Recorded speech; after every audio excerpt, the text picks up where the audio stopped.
Hello everyone, it is Joe here from Omnipoke, the channel that brings you guys everything Pokemon.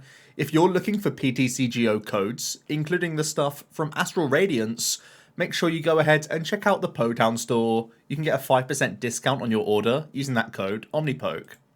For today's video, we are going to be going over the Astral Radiance set review and seeing what I got right, what I got wrong, where the community differed from myself, and also we're going to start looking at these cards now with Worlds in mind, thanks to the Pokemon Go expansion, which we will be reviewing very soon because it's nearly upon us, and yeah, how these cards will be adapting potentially for the World Championship. So let's get straight into it. I am going to be popping up right here, trying to stay as out of the way as possible.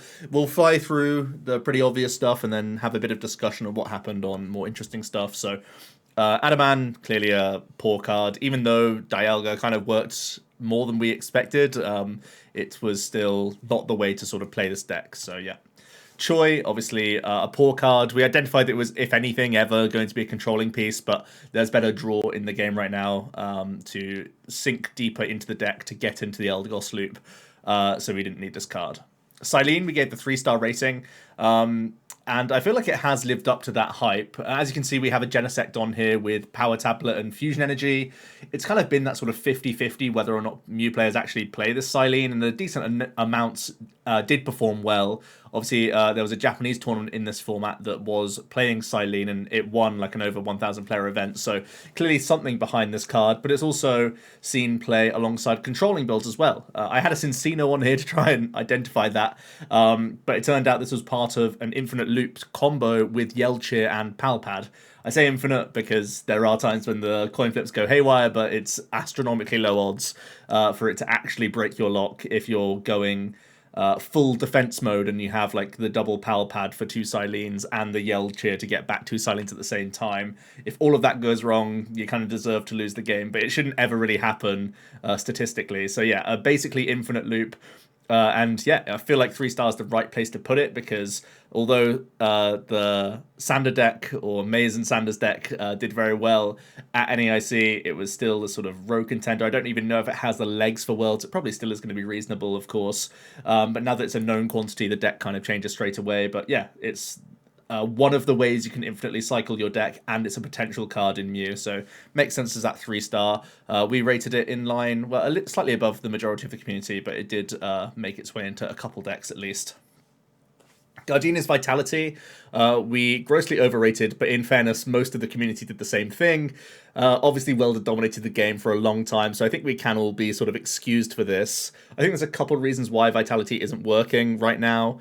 Obviously, Welder worked when the supporter rule change was different, and I think that's actually a big deal, that we have to remember that you could Welder turn 1 going first to really allow some super explosive, like, turn 2 attacks for, like, 6 energy even, whereas Gardenia can't really do that unless you're player 2, where the opponent can already like respond to your stuff. Also, just being limited to the bench is a big deal, and the -1 card, yes, it's obviously a big deal. Getting it beforehand is nice, but it's a really panic position for you to actually hit a grass off the 2 draws in the first place. So just a little bit more awkward to sort of weave in. It forces you to play like air balloons and switch cards, which eats into your energy count or energy search count.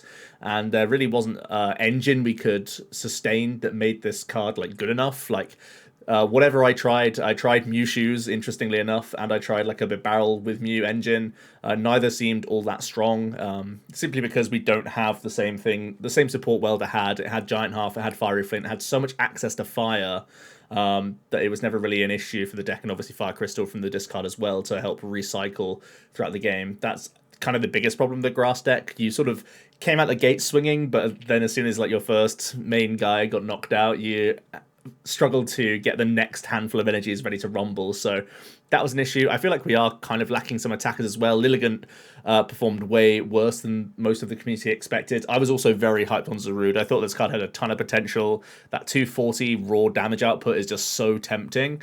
And I did enjoy playing a Leafeon Zarude deck, but it was just never competitive enough. Essentially, Palkia and Arceus and Mew all have insane draw engines. Like Palkia has Irida Inteleon, Arceus has Starbirth plus Inteleon, and Mew has Genesect, whereas playing a Gardenia's Vitality feels like so mediocre when you're just limited to like Crobat and stuff. It just feels really, really rough. So yeah, inconsistent. There aren't any interesting grass stuff that can make use out of Gardenia, or even colorless stuff that could use grass energy theoretically for Worlds, so I'm not expecting this card to do much right now. So let's bump this down to probably a 2-star. Still experimentally reasonable at some point, I think. Grant, we gave the 2-star, far lower than the majority of the community, and I know some people were sort of rooting for this card to be massive at helping be a sort of hand-thinning card, similar to Propagation Execute, where it's just like something that can come in and out of the discard piles. So just a hand math-fixing card is always an interesting one to think about. And interestingly enough, we saw Galarian Meowth do very well in the recent Sander deck at helping you lower your hand size just so you draw more cards with Gormandise. So there is some nod towards that at least. But Grant really wasn't it. And fighting actually underperformed my own expectations. Obviously, we were coming off Urshifu just winning EUIC, and Urshifu being a very successful deck in tournaments, and it's, you know, post-Astral pretty much fallen off a cliff, which is quite surprising to me, to be honest, for the natural power level of Rapid Urshi. But I feel like the Radiant Greninja has completely taken over Rapid Flow because it's a card that draws cards in the opening and still has the potential to do at least a little bit of spread, enough for the enough required to get the job done without needing to be this Urshifu VMAX. So yeah, fighting fell off a cliff, which obviously didn't help the situation for Grant, but also just as a hand-fixing card, it was never really worthwhile. Irido, we gave the big 5-star, and this was obviously going to be strong. We knew Palkia was going to be a really, really strong deck, and that was already enough to give this a 5-star treatment. In the end, people did go towards the 4 count, as well as soon as Tord did it, everyone jumped on the bandwagon. But trust me, I was on high Irido from the start. You can see with the rating how much we liked it. We even have Cross Switcher and VIP in the slide, which I'm really happy about because they're now 4-ofs in some lists, some of the most successful ones, so that's awesome to see. And yeah, just a great partner for Inteleon. I was also questioning whether this was a good enough tech card even in Arc Intel, which didn't end up being the case, but I thought there was some potential there, especially if Arceus was going towards like Lumineon plus Starmie as like tech one-ofs. I thought maybe like 1 or 2 Irida could squeeze into the deck, but I think because Arceus hasn't adopted Cross Switcher and has stayed with Boss's Orders, it's not quite as good. But I do still feel like Irida is the primary way we'll be seeing Palkia at Worlds. Ice Rider as well. It's kind of just sitting outside the top 10 decks right now, but it still has a nice engine overhaul where it can play an amount of Irida as well as the Melanies and whatnot, so that's cool. There was the Mimi Ludicolo Glasses deck, which I never actually got around to recording because it is such a meme, and it's a shame that everyone is playing Tool Jammers now to remove the super effective Glasses deck, but certainly is a hot meme as well. So yeah, Irida definitely the 5-star.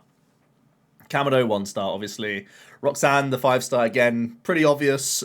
We didn't actually get to a point where we saw Eldegoss, Lumineon, like Crobats, sort of just lots of 2-prizer engines. So that was something that I was sort of considering, whether Roxanne was like just so strong that it was worth having the option to happy match it, you know, over again for an extra turn or whatever.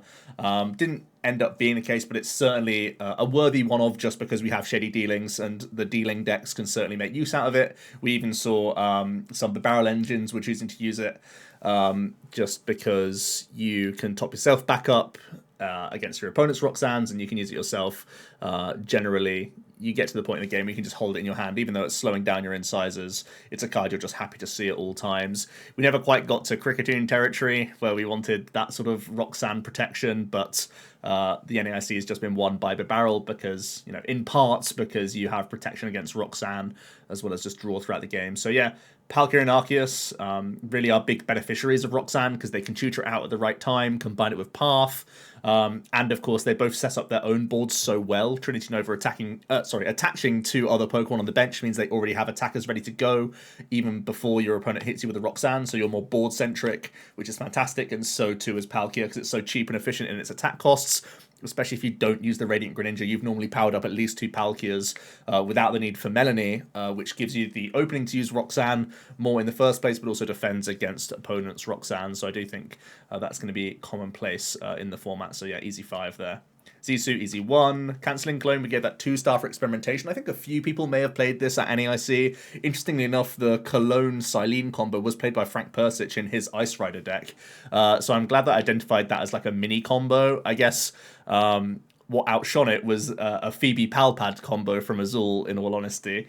Because Palpad is kind of just like a stronger card than Cyllene, I guess you could say. But yeah, Cologne wasn't really strong enough. This was actually a really weird hedge. You can see that the community was sort of all over the place with this card because it's one of those cards that if you need an answer to Miltank, you're going to have to put it into your deck. There was also the experimentation, again at the time Urshifu was doing so well that people may have considered going Boss Cologne on Manaphy so you can do spread tactics, but it's turned out to be a little bit too clunky in decks overall. Dark Patch, we gave the big 5-star. Now, there aren't actually that many Dark decks performing, surprisingly enough. Again, cast your minds back to pre-Astral when Hooper V was a massive card. Arc Mali was performing at like very high levels. And even there were like bird box approaches with Moltres V and Dark Patch. Interestingly enough, at the NAIC we saw 2 top 32 placements for a Vikavolt Moltres deck that can do some Dark Patch shenanigans maybe, but I think they were mostly E-Switch based. But yeah, the Turbo Dark flopped. Samurott really underperformed my own expectations. And I was just thinking that Dark was going to be a presence in the meta. I think it's been one of these things where Palkia overshot my estimations like so much that it really pushed Mew down the tier list almost. It only made 1 top 32 in NAIC, which is crazy. So I was expecting the typing of Dark to be more appealing and more alluring, whereas really it's like just Crobat VMAX is working right now. Malamar VMAX is working still alongside Arceus, so it doesn't need any extra acceleration. And even things like Hooper have fallen off the face of the map, of the earth. And Moltres V isn't doing nearly as much in this format. So yeah, we're going to have to pull Dark Patch down to, I think, something like 3-star, where it's obviously a focal point of like some tier 2 stuff, but isn't mandatory in any of the top tier decks. There was, interestingly, some highlight reel moments for like a Turbo Gengar. I think it got top 16 at Melbourne, and that was obviously playing Quick Ball, Shoes, Muse, and trying to patch a bunch, which is kind of interesting, but that's really all we can say about Dark Patch. So pretty crazy. For how strong a card we have with so many like comboers, it still hasn't paid dividends just yet, which is crazy. Energy Lotto, I think 2 stars pretty fair. Interestingly enough, I don't have the Reggie on the slide, but I have the energy that the Reggies want on the slide. I have Capture and Speed Lightning, and these are cracked energy cards. So being able to use those and having more access to them is very reasonable in Reggies, which is kind of interesting, and it never really took off in Arceus or Mew. So yeah, just the 2 for experimentation, mostly in the Reggie deck, which is like a maybe card in that 1 or 2 count. Not the best card in the deck by any means, but it can help out filter through the opening turns. Featherball, I think, will drop to 1 star. Mew's been declining in the first place, and that was kind of the best home for the deck, as was Jolteon, which also didn't really kick on in play despite having weakness on Palkia. It's still a pretty awkward matchup because your hit points are so low. Gutsy Pickaxe, I rated pretty highly. Again, remember, Urshifu was the best deck in format at the time when we were doing these ratings, so don't get your pitchforks out just yet. I was thinking that an Urshifu pure fighting energy build was going to be potentially strong, where you weren't locked into Melanie, so you could play other supporter cards the entire time. Lots of things sounded great about the deck, but it really didn't perform too well. And also, we've not required more than 4 trekking shoes in any decks where we're playing like a heavy item count, and the Gutsy is just a +1. There's potential for this to be part of a Pokestop list that is just playing such a high density of item cards that this is just an extra draw off the Pokestop. So in those instances where you are just playing so many item cards, you may need a couple Gutsy Pickaxe in there to be part and parcel of that, so you just get even lower into the deck and even further down. So that's one to monitor, but I think that's the only real play we'll see from this. There aren't any interesting fighting stuff from the set coming out, so yeah, we're going to bump this down to, I think, 2 star right now, because it's not really performing in any decks, but is that still, just a free draw 1 whenever you have bench Pokemon is still pretty reasonable. You are revealing, of course, so it's worse than the Shoes. I think that was another thing that we sort of saw. Shoes was doing so well, and it's obviously a far stronger card than Gutsy, but it sort of bullied out Gutsy's use as well, because why have a +1 when you can have a potential +1 discard 1, which is a lot stronger. We go on to Hisuian Heavy. Rated this 4 star. I think that's really on the button, to be honest. And again, hard one for the community to rate. A lot of people didn't think this was good at all. I think exactly because of Radiant Greninja and Manaphy being two important one-offs, it already pole vaulted it into high ratings. But also it just gave you that leniency to play things like Zig as a one-off, allow you to cut corners here and there with certain decks, and just have that comfort that a Hisuian can help you out. Also a very good card in controlling decks as well. So yeah, I think immediately, just because Radiant Greninja is such a cracked card, the Hisuian Heavy was good. Obviously, sometimes even saw 2 counts in Reggie decks, and also saw a couple in like turbo builds of like Dialga and Palkia when you had lower counts of these physical V stars. So yeah, really, really strong card. And I love this card in the format. I'm going to continually play it in a lot of my decks because it just saves a lot of your headache, and a lot of losing to random RNG thanks to prizes is just alleviated by this one card in your deck, which is phenomenal. And the more Radiant Pokemon we get printed, the happier I am that we have Hisuian Heavy in the format. Because if you're going to build around, you know, like Radiant Charizard or Radiant Blastoise or something like that, you have a heavy ball that can bail you out if they are in the prize cards. Honeypot, obvious 1 star. Season Curry, terrible. Switch card, we rated the 3-star. I think it actually survives as a 3-star card, actually because of a card that's not on the slide, Blissey. I remember saying at the time this was a strict upgrade if you are playing an all-basic deck, and Blissey was the best performing all-basic deck that actually really values that little bit of heal here and there. It can really skew numbers and keep you out of range. So yeah, Switch card is a solid 2 count in the Blissey deck, and it does work in that instance. All the other 2-prize aggro decks that I tried failed, unfortunately. So yeah. Tracking Shoes, 5-star, I think is pretty fair. It's one of those cards that's like, if you are playing turbo engines, it is a focal point and a centerpiece. It made it as a 4 count in Sanders Mewtwo V Union deck as well. And I'm really glad that on the bottom of the slide here, I have literally the turbo engine lined out. Like, I had the Gutsy Pickaxe, which is kind of silly, but I was saying, you know, we have this high density of items where you can just go zoom in these days, and that's pretty awesome.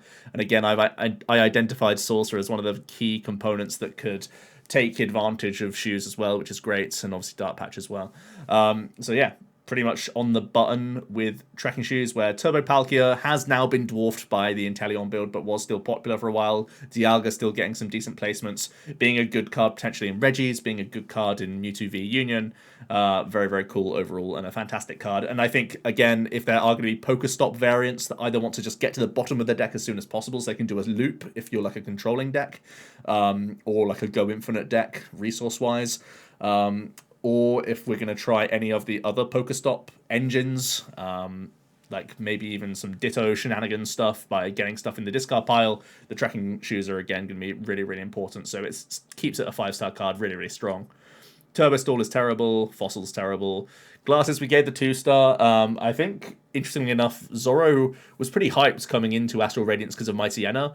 So giving this 2-star is kind of lower than the majority of the community, but it's worked out to be the correct answer. Probably even lower, honestly. I feel like this only really saw play in 1-prize Intel boxes, where you had like Zeraora and Medicham that could potentially wear the glasses. So I didn't really know the right home for the card, and I guess that's why it gets that 2-star rating, where it's still experimental, but these days Tool Jammer gets rid of all this cool funky stuff, and I don't think there's much that takes advantage of glasses next set. Maybe Zoroark gets explored with more just because of Slowbro, but I feel like that isn't changing too much. And again, the Inteleon 1-prize deck could get some help by having a Radiant Zard in the mix as well. That wouldn't necessarily want the glasses. In fact, it would much more prefer Choice Belt because of Zard's math specifically. So still going to be in that peculiar zone where it's not going to see a whole lot of play, I don't think. Gatejaw Bog, again, was pretty highly overrated by ourselves, but again, in line with the community here. I was actually excited by the Bishop deck, just because we've seen in the past the Gyarados deck, so I overrate Bishop in this set, and that's kind of why I overrate the Bog as well, but I also thought there was the outside chance that it could be a card in Samurott or Jolteon, just as a counter stadium ready to path, especially for the Samurott, but it didn't end up being the case. So I'm going to bump this down to...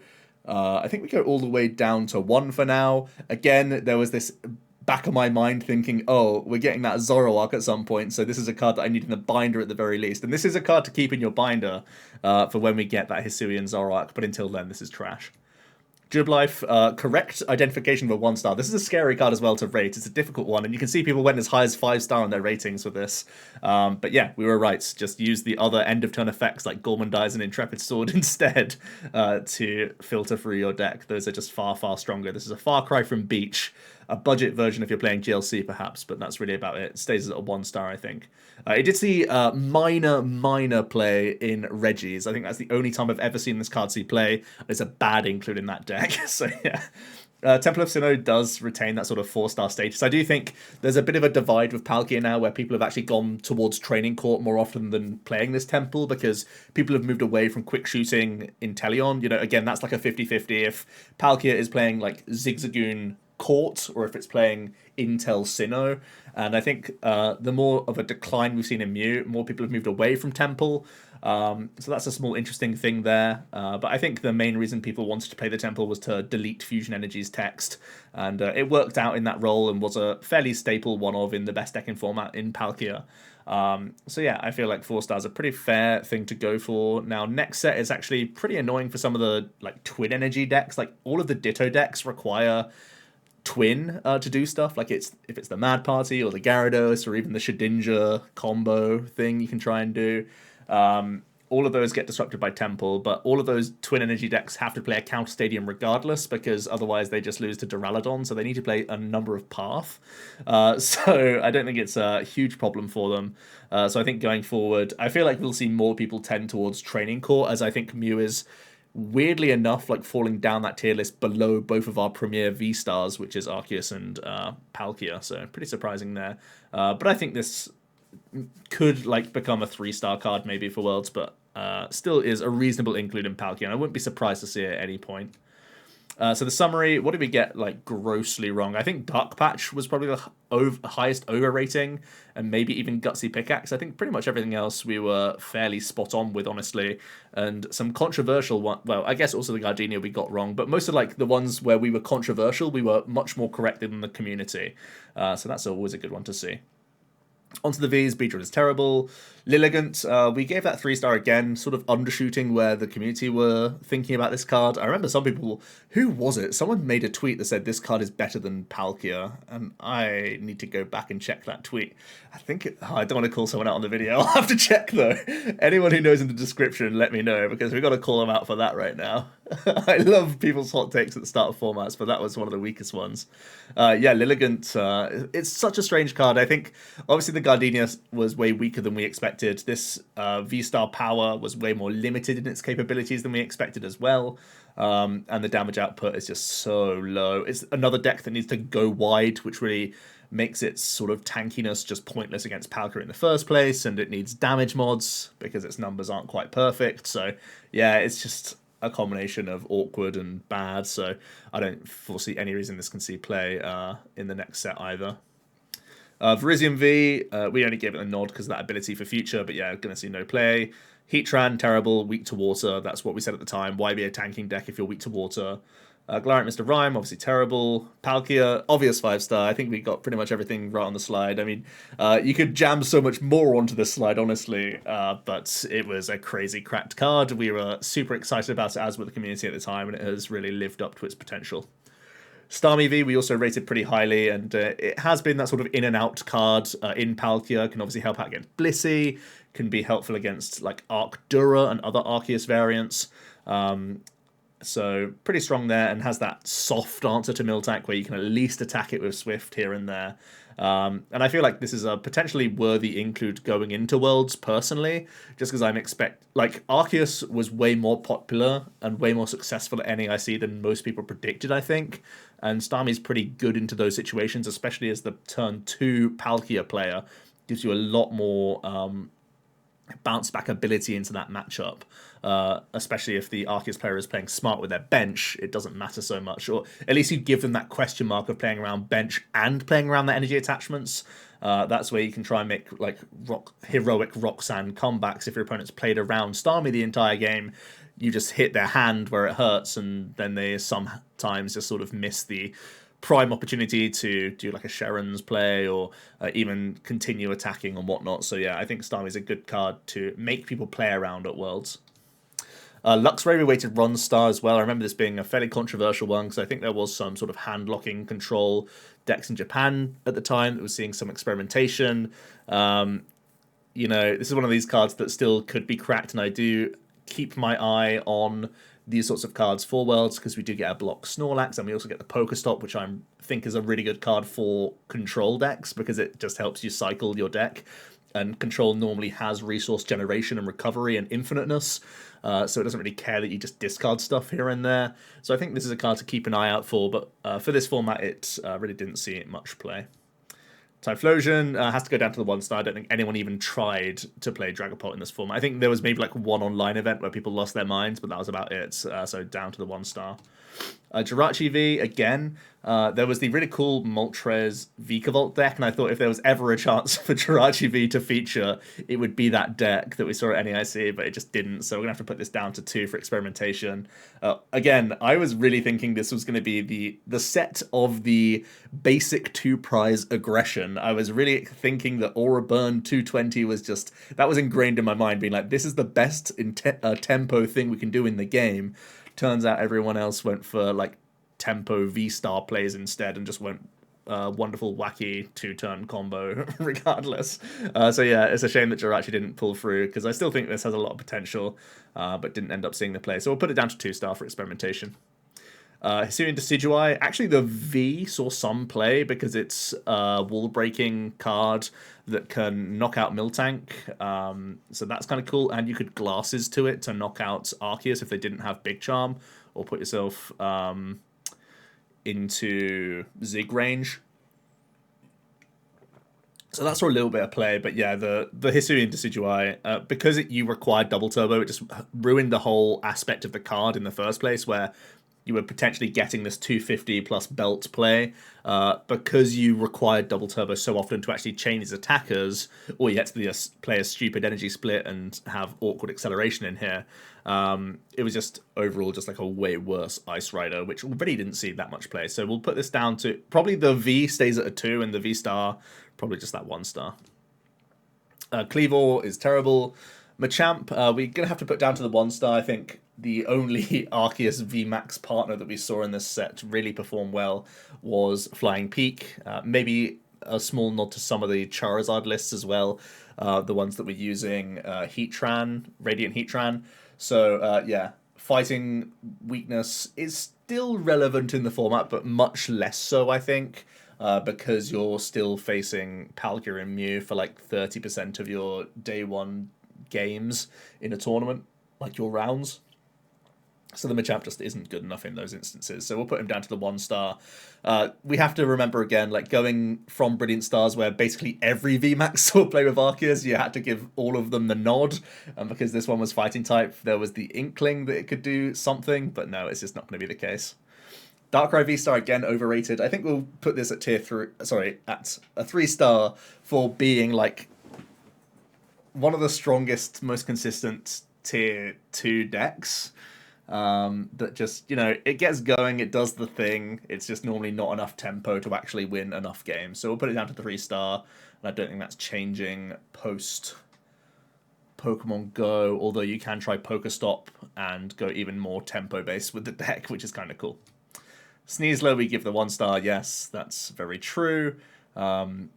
Decks like these just crumble to Roxanne, basically, because you're combo orientated and you require, it's like difficult for you to chain your attackers, etc. So yeah. Hisuian Samurott V-star, we gave the 4-star, and I think this really does outline that it's only really been Palkia and Arc that have had that big success as a V-star, and that's because their V-star powers are so crazy broken for helping you set up. You know, the Palkia doesn't seem like it's that much setup, but it allows you to draw more cards with Greninja and then convert it into different variety of attackers, which is really cool. Whereas the Palkia is, the Arceus is pure consistency because it's cherry picking 2 cards. Whereas the Samurott is like, it helps your first attack, but that's really about it. So it doesn't actually help you get into your V-star on turn 2 and get you that Zig and whatnot, and that belt sometimes even required. So you're just jumping through too many hoops as Samurott. So we're going to drop it down to 3-star, I think, is probably the best place to put this card. Maybe still relevant for Worlds, but I can't see it changing too much in terms of an engine, unfortunately. Dialga V-Star will bump up to 3. Turbo Dialga won the hearts and minds of some people with some big online victories, of course. Didn't really do the same thing in IRL tournament play. I think online events being best of one suits a deck like this much more often. But yeah, really cool combo deck. We had the Diancie, Zacian, and Dialga on the slide, but the list we were actually trying were Bronzong based builds, slower based Diancie builds, compared to just like, you know what, I'm going to hold everything in hand, then vomit my combo all in a turn. So that's really how Dialga had most of its success. We will give it that 2-star nod. Really cool, actually, to be able to play the game and take 2 turns. Obviously, we have Metacham already, but do it in a very different way that just goes delete one card, delete another card. Suddenly I've taken 4 prizes and you have to deal with a 280, sometimes 310 hit point Dialga, and people just can't do that sometimes. So yeah, very wacky card. I don't think, again, like Pokestop maybe being the only card that helps Dialga, but Dialga was actually playing Training Court because a lot of the time you just wanted more Greninja activation in the first place. I guess Pokestop is converting into card draw anyway, so maybe we just tilt the deck in a way where you play more items to try and make this even faster than before. Garchomp is terrible, Oranguru is terrible, Weirder is terrible. So for Vs and V stars, what did we get right and wrong? I think we were pretty close on the mark. Obviously overrated the Machamp and the Lilligant a little bit, but not more than anyone in the community really. And yeah, maybe overrating some of the dark stuff again. You know, Mew was more popular in Brilliant Stars meta and more relevant than it was going into Astral, because Palkia just gobbled up so much meta share himself, you know. So greedy Palkia overall. Onto the 1 prizes, we have Voltorb, did nothing. Kricketune did nothing. We'll drop to... do I need to think about any grass stuff? No, we'll drop it to 2 stars. Vespiquen 1 star, Yanmega 1 star. Could be a Zoro card, but even then you kind of need glasses to make it work, so no. Radiant Heatran actually does retain that 3-star element for being a big factor in Arc Zard being one of the better non-Inteleon builds of Charizard, just because you skew that prize trade so nicely with a basin attached to a Heatran, and then the opponent is scratching their head going, can I let this run haywire on me, or do I have to deal with it straight away? So very, very powerful card. You are competing with Greninja, which really hurts, and I think also now it's competing with Radiant Zard, so I think it's going to go down in play, despite being a good card and proving itself. It's being outshone by 2 other Radiants right now, which is a big shame. Basculin has to go down to the 1 star because it's seen no play. I'm kind of surprised that it saw no play. I think some people were really excited about this card, really, because, you know, looking back to Beacon and how important it was to our format, and we have a similar card in this where we have so many 1 retreat cost Pokemon, you can just get into that Basculin and get going. But I think VIP Pass just takes up that slot more often than not right now, and is just a better card overall. So yeah, you get to retain your energy attachment, of course. So being outshone by VIP right now, I guess that's the one thing we kind of missed. Radiant Frog, insane card. You all know this card is absolutely bonkers. We gave the nod, obviously, being a great combo card in a Frostmoth deck, which didn't end up being like top tier, but was experimented with. Obviously, it's Palkia's best mate, and also is just such a fantastic card for other turbo engines like the Dark Patch, like the Metal Saucer that you can see there. So, you know, it was all very obvious to us why this card was going to be so broken, but it ended up completely living up to the hype, and it's honestly one of the strongest cards in the game right now, for sure. Diancie, we gave that 3-star nod. I'm glad that we had Mew on here. I'm glad that we had Dialga on here as well. The Morpeko deck never actually saw the light of day. Maybe because all the Palkias are playing cross-switcher, which really hurts a hit-and-run deck like Morpeko. Maybe that's a small contributing factor. I think because Turbo Palkia did so well from Melbourne that was utilizing this card, it then made everyone adapt their list to play cross switchers, so they didn't get ruined by Diancie helping that prize map. So it came on really strongly from Melbourne, so it certainly has that power element to it, and was a contributing factor to the Aussie list doing so well, I think. But as soon as the cat's out of the bag, people just go to cross switches, which were already really good in Palkia, by the way, and that makes life very difficult again. And Mew was happy enough to play Pokemon Catcher for a couple of weeks as well, so yeah, pretty awkward. Does it change much going into Worlds? No, not really. I think Palkia will continue to play cross switches because it's too easy to do with Irida, so I think it's just going to be a no from me. We'll put it down. We'll keep it a 3-star, I think. Gallade, yeah, it's obviously terrible. Typhlosion terrible. Mesprit terrible. Togekiss terrible. Weird terrible. Didn't even see play in Zoroark. Well, Zoroark didn't even see play, so... Hisuian Decidueye, I think some people were a little bit excited about this card here and there just for being a combo in Inteleon Decidueye, being a deck, but obviously, if you just want to stonewall stuff, just use Miltank now instead. Radiant Hawlucha probably doesn't live up to that 3-star expectation. A lot of people were even more excited about this card, but we knew how good Greninja was, and that's obviously a hard thing to compete against. And the numbers aren't relevant enough in things like Arceus, for example, for it to be a worthwhile Radiant.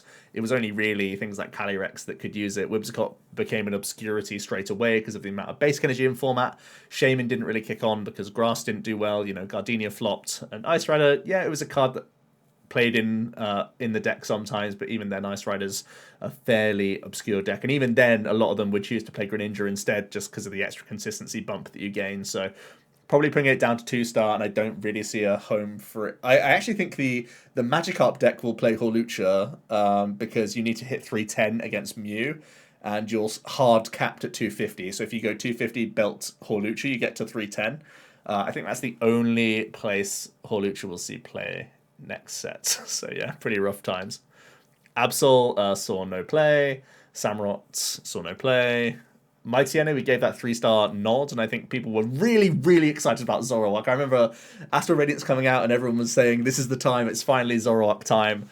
But now we're getting Slowbro in Pokemon Go. Is it finally time? I don't really know if Zoroark's ever going to live up to the expectation that people have, but maybe Mightyena sees some play in a World Zorobox because people want to use the inspirational attack from the Slowbro. I'm excited to test the deck anyway. It's been one of my pet decks this whole time. Interestingly, I remember in the set review saying that we preferred using Moltres. It was one of your best matchups anyway to play Galarian Moltres and Basic Energy in the Zoro deck. But I do think for Worlds it will be a pure Special Energy deck because now your late game will involve Slowbro instead of Moltres so much. So we're going to bump this down to the 1-star, but giving it that little plus point that it could see a bit of an uptick, at least experimentation for Zoroark for Worlds because people want to play that busted Slowbro. Thievel go down to the 1-star, didn't see play, and all the 2 prizes that I was expecting did terribly. Sneasler, 1-star. Bishop, all the way down to 1-star. So sad. I was actually super excited to play and test this deck, and I thought my list that I built was like pretty streamlined, but holy, it's hard to get things in the right order these days. And you have to remember that like getting stage 1s when it's Zoroark is so much more awkward because you also need that extra piece of the puzzle of getting the Bishop in the bin. You can't play a high cap the Metal Energy because you need so much of this other stuff to try and get that Gatejaw Bog in the first place. It's such a difficult and unsearchable card. You know, the Gatejaw Bog, the best way to try and find it is like Rotom Phoning and Trekking Shoesing or using like a Pukumuku or something weird like that. So yeah, it's really, really awkward overall. It's a real shame. I was excited for a card like this and it's just completely flunked, and I don't think there's any redeeming qualities of it going forward. Especially because you need to commit bench space to like Zoruas and as well as Manaphy now, because you know there's gonna be a Radiant Greninja on you from turn 2, and that's just terrible for a deck like this. Magnezone, obviously 1-star, wasn't the partner for Dialga. Hoot 1-star. Miltank is definitely that 4-star, maybe. Is it even pushing a 5-star? I mean, I feel like the strongest deck in the room for NAIC was the CCG control deck. I'm going to call it the CCG deck because it means that I'm part of that team, even though I had no input in the deck list. But Maze and Sandra are both CCG members, right? So the CCG deck was the strongest deck in the room at NAIC. That's fact. And it certainly was a great card. I've got Blissey on the slide as a partner. I've got Eldegoss Turbo, which wasn't the way that Sander infinite looped, but it was part of an infinite loop strategy. So we pretty much got everything right. It does abuse Cape. It does abuse Sharon's Care. It abuses Hyper Potion. It does the job, and it's definitely a card you will have to be aware of for Worlds. I don't think many other decks adopted the strategy of putting just like one random Miltank in the deck. Like Arceus didn't start doing it, Palkia didn't start doing it, but it could happen, you know. People like just sort of put people in a late game position where they have to deal with a Miltank and try and get free turns here and there. It again could make it into these sort of Ditto twin energy decks, like the Gyarados deck or a Mad Party deck, because you're already playing twin and it's a one prizer and it can buy you turns, especially in the opening. So I foresee it maybe being a one-of in these sort of one prize decks that ultimately I think aren't going to do too well, but people will experiment with. So yeah, we'll keep it at that 4-star. Very strong card, of course. The Regis. Now, so we underrated Regis. We said it would only be an experimental deck. But if you actually look at the results of Regis, what's it got to show for it? One top 16 at Milwaukee and like nothing else. Other than that, it has like online results, and even then I was checking the data. It was like the 3rd most played deck and had the 6th best results in terms of top 8 placements, and sometimes even lower as you like progress to top 4 and finals and whatnot. So it was basically just like an overplayed deck. That's really all it's been. As we've learnt, its Palkia matchup isn't actually that strong.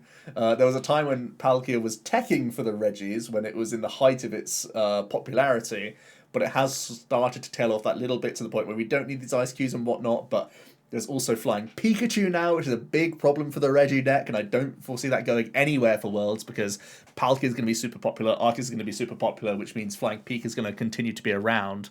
And the Regis, yes, it has outplay potential, or not like outplay, but it has plays that you can do, but it doesn't have the draw engine to try and pull it off. You know, trying to get boss combos with like Belt onto a Regieleki or whatnot, really, really difficult to deal with a Flying Pikachu in a turn, and it doesn't come off that well.